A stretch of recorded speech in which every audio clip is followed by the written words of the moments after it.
गीता का 7वां अध्याय प्रकृति भेद योगो।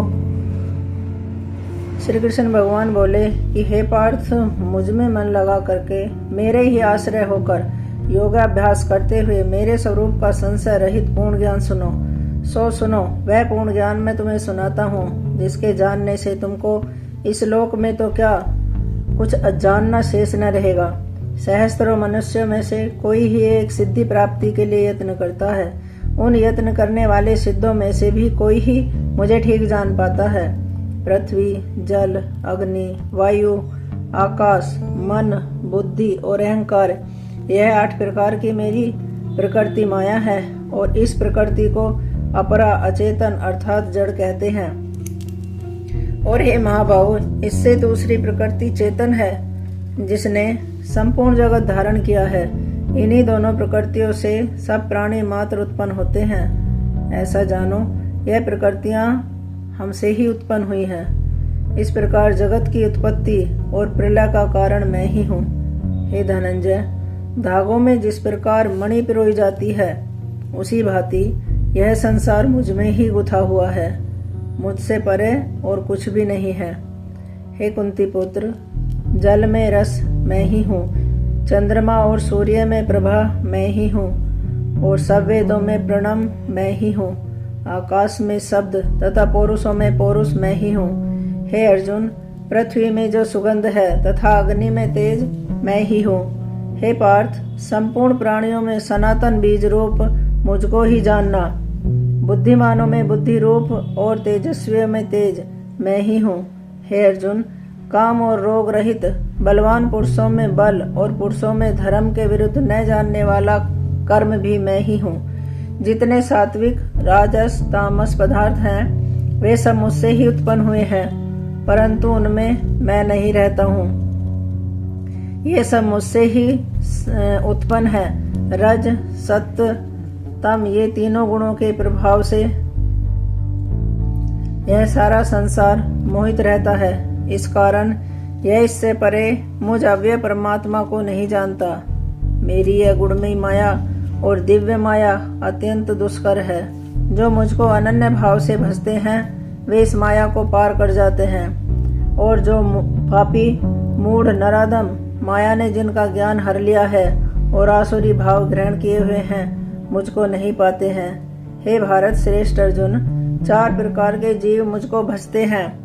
दुखिया, जिज्ञासु, ऐश्वर्य की कामना करने वाला और ज्ञानी, जिनमें मुझे सदा एकाग्रचित और केवल मेरी भक्ति करने वाले ज्ञानी पुरुष श्रेष्ठ लगते हैं, क्योंकि मैं ज्ञानी को अत्यंत प्रिय हूँ और वह मुझको प्रिय है। यद्यपि ये सभी भक्त श्रेष्ठ हैं, तथापि ज्ञानी तो मेरी आत्मा ही है, क्योंकि वह मुझ में ही मन लगाकर मुझको ही सर्वोत्तम गतिमान मेरा ही आश्रय ग्रहण करता है।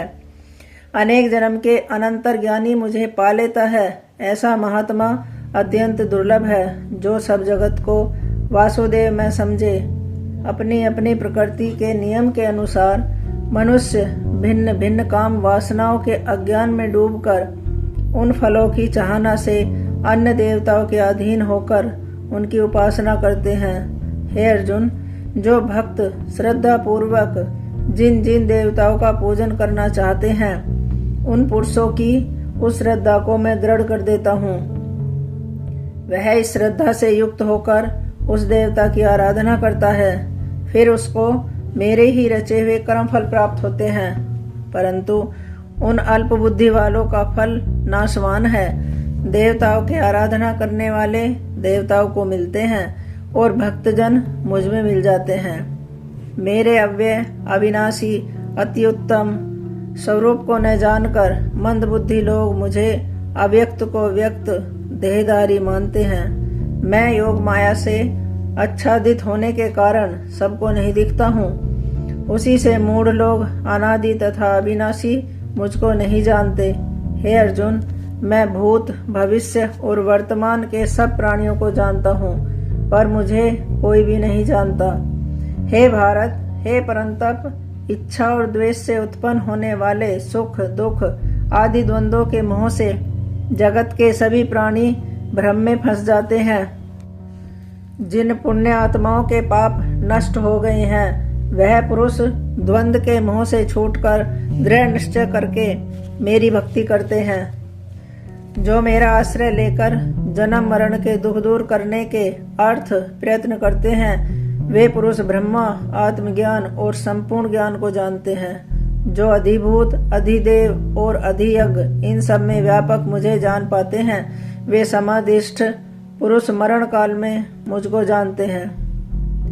इति श्रीमद्भगवद गीता सोपनिषत्सु ब्रह्म विद्या योग शास्त्रे श्री कृष्ण अर्जुन संवादे प्रकृति भेद योगो नाम सप्तमो अध्याय समाप्त। हरिओम। 7वें अध्याय का महात्म्य। गीता जी के 7वें अध्याय का महात्म्य है। श्री नारायण जी बोले कि हे लक्ष्मी, अब 7वें अध्याय का महात्म्य सुन। एक पटेल नामक नगर था जिसमें शंकुकर्ण वेश्य रहता था। वह व्यापार करने को नगर के बाहर कहीं परदेश को जा रहा था। रास्ते में शंकुकर्ण को एक सर्प ने डस लिया, जिससे वह वहीं मर गया। तब उसके साथी दाह क्रिया करके अर्थात उसका अंतिम संस्कार करके आगे को सिधारे। जब लौटकर घर में आए तब उसके पुत्र ने पूछा कि मेरा पिता कहाँ है। तब उन व्यापारियों ने कहा कि तेरे पिता को सर्प ने डस लिया था, सो वह मर गया, और यह पदार्थ तेरे पिता का है, और सो तू ले। पुत्र ने कहा कि जिस सर्प ने मेरे पिता को काटा है, मैं उसको मारूंगा। उन व्यापारियों से कहा, चलो वह ठिकाना मुझे बताओ जहां मेरे पिता को सर्प ने काटा था। व्यापारियों ने कहा, वहां ले जाकर खड़ा किया। देखा तो वहां एक वामी है, जिसे वह कुदीले से खोदने लगा। जब छेद बड़ा हुआ तो वहां से एक सर्प निकला। सर्प बोला कि तू कौन है और मेरा घर क्यों खोदता है। उस बालक ने कहा कि मैं शंकुकर्ण का पुत्र हूँ। जिस सर्प ने मेरे पिता को मारा है, मैं उसको मारूंगा। तब सर्प ने कहा कि हे पुत्र, मैं तेरा ही पिता हूँ। तू मुझे इस अधम देह से छुड़ा और मुझे मत मार। यह मेरा पूर्व जन्म का कर्म था, सो मैंने भोगा है। तब पुत्र ने कहा कि हे पिताजी, कोई यत्न बताओ जिससे तुम्हारा उद्धार हो। तब उस सर्प ने कहा कि हे पुत्र, किसी गीता पाठी ब्राह्मण को घर में भोजन कराओ और उसकी सेवा करो, तो उसके आशीर्वाद से मेरा कल्याण होगा। तब उस बालक ने अपने घर पर उस नगर में जितने भी गीता का पाठ करने वाले थे, उन सबको बुलाकर श्री गीता जी के 7वें अध्याय का पाठ करवाया और उनको भोजन करवाया। तब उन ब्राह्मणों ने आशीर्वाद दिया। तब तत्काल वह अधम देह से छूटकर देवदेह पाकर विमान पर चढ़कर आकाश मार्ग को जाता हुआ अपने पुत्र को धन्य धन्य कहता हुआ वैकुंठ धाम को प्राप्त हुआ। हरि ओम।